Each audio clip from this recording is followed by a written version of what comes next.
Bureau. Charlie Potter joins us right now. He covers Alabama for 24/7 Sports, alabama.247sports.com, at BamaOnline 247. Charlie, what's up, man? Thanks for some of your time today. Oh, yeah, no problem. Thanks for having me. Hey, so I'm curious about mindset, and I know that almost feels like a silly question, but because Alabama loses so rarely, I'm curious how losing a game affects this team, and maybe I'm asking a question that we don't know the answer to because it's the first time this team has lost, and they didn't lose it all last year. Yeah, I mean, I think it's to be determined kind of how they respond to it. I mean, this week, as you would expect, they're saying all the right things. A lot of players have been honestly kind of frustrated, visibly frustrated when they've come up and talked to us, and I'm sure they're not, just jumping over the moon to do media availability, but I think they're frustrated with what happened in College Station on Saturday. Some of the leaders of the team are a little frustrated with just the overall mindset of the overall team, and I think like I said, they've been saying the right things.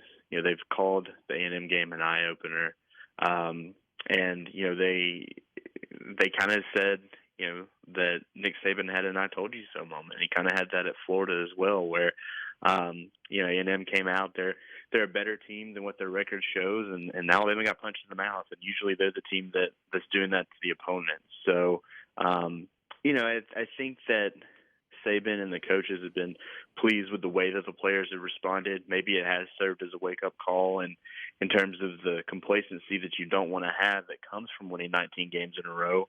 And but yeah, I mean, it's still, like I said, to be determined. I think we'll learn a lot about this team and its resolve and how it does respond Saturday in Starkville.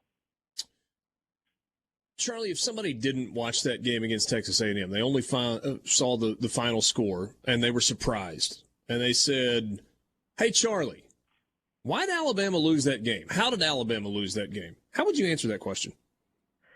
Yeah, I think it's a lot of things. I feel like I've posted a lot of stories about the red zone issues. They were 5 of 6 inside the 20, but 3 of those were touchdowns. They kicked a couple field goals, had an interception in the red zone. So they didn't cash in when they should have or could have. Those are opportunities missed.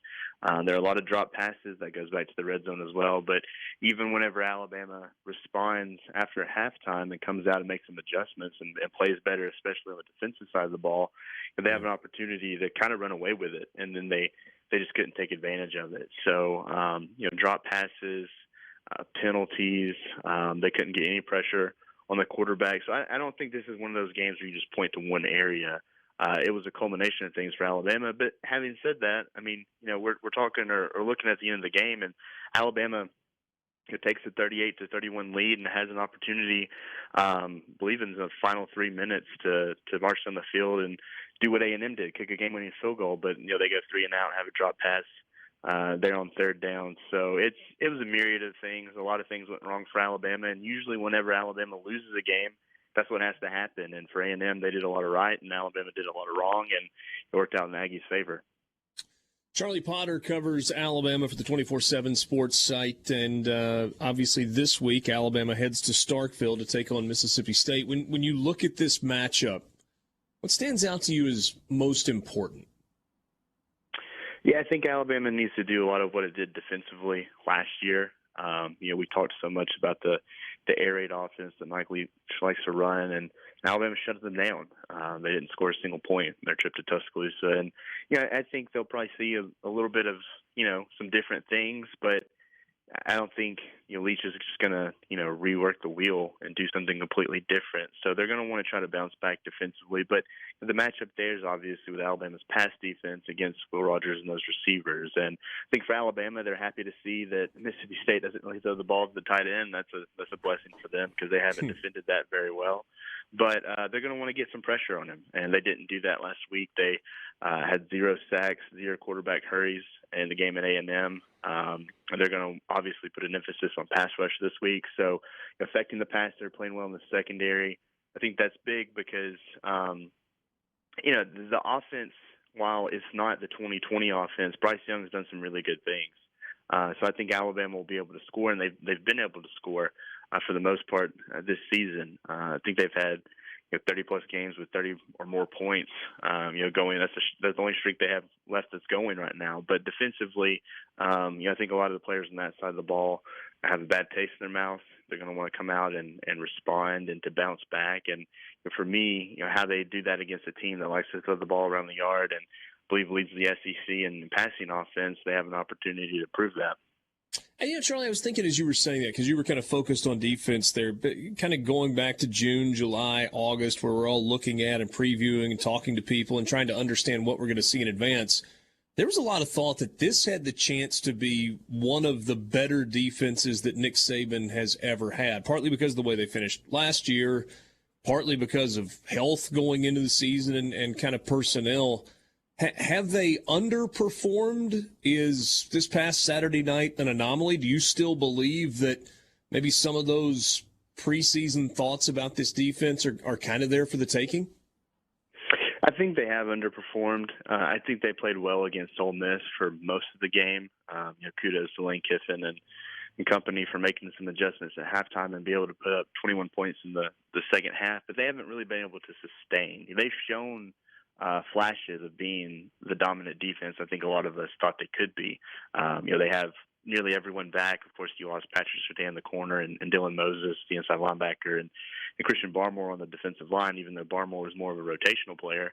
And then they added pretty good ones, though. Yeah. I mean, no doubt.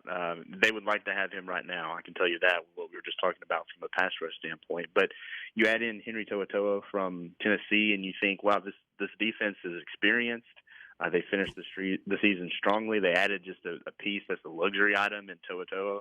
So you would think it would be playing well, and it has at times. It's just it hasn't been able to sustain that throughout the course of the game. And I thought they came out at halftime in College Station and played really well, and then they just couldn't get a stop at the end. The big thing has been execution. It's been communication. They've had times, or there have been times when they've had trouble getting off the field on third down, which is obviously a bugaboo for a lot of defenses. But they have the horses to do it. I think the defensive line needs to play better. Again, I feel like a broken record, but the pass rush needs to get home this weekend. I don't know if they can live up to the expectations that were set before them during talking season, but this can still be a really, really good defense. It's just going to take some of these leaders to step up and to rally the troops and to respond this weekend. I want to flip what you were talking about a second ago, Charlie, because, I asked you about what was most important matchup, and you talked about Alabama's defense dealing with Mississippi State's offense, and I think it makes sense to start there.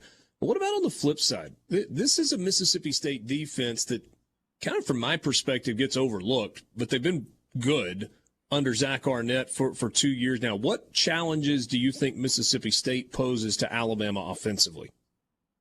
Yeah, I mean, just looking at the stats going into this from 1,000 feet above, looks like they're really stout at stopping the run. I think them and Georgia are the only two teams that are giving up less than 100 yards on the ground per game. So with Alabama, they were able to run the ball well at Texas A&M. They obviously kind of abandoned that once they got inside the 15. But Brian Robinson's had two really good games back to back. I think they'll continue to try to lean on him and have a balanced approach. But they're going to have to continue to pass protect better. Bryce Young was under duress a lot in College Station, and I think the offensive line will want to put that one behind them and play better. They had a lot of drops, so defensively they're going to have to clean that up, and the guys are just going to have to play better across the board. I think Bryce has played well. I've seen some fans kind of blame the game on him, and he did have the costly interception in the end zone, but he still has made a lot of plays this year. I think Bryce has played really well. That's why he's in the conversation for the Heisman Trophy. But he's going to have guys around him play well. The offensive line is going to have to block well for him. Same goes for those running backs. So, I do think that this is a Mississippi State defense that, like you said, it probably doesn't get mentioned a lot, just in terms of the potency it can play with because of what they do on the other side of the ball and some of the other defenses in the league. But It's not going to be easy for Alabama, because not only are they going to have to face a defense that's underrated, but they're going to be on the road in a hostile environment and have to deal with the crowd there in Starkville too. So, offensively, I still think they can get things going. They've proved that they can go out and score 30-plus points anytime they're out on the field. It's going to be another challenge for them, and they've responded, but they're going to have to clean some things up for sure. Great insight, Charlie. Thanks for your time this afternoon. No problem. Thanks for having me.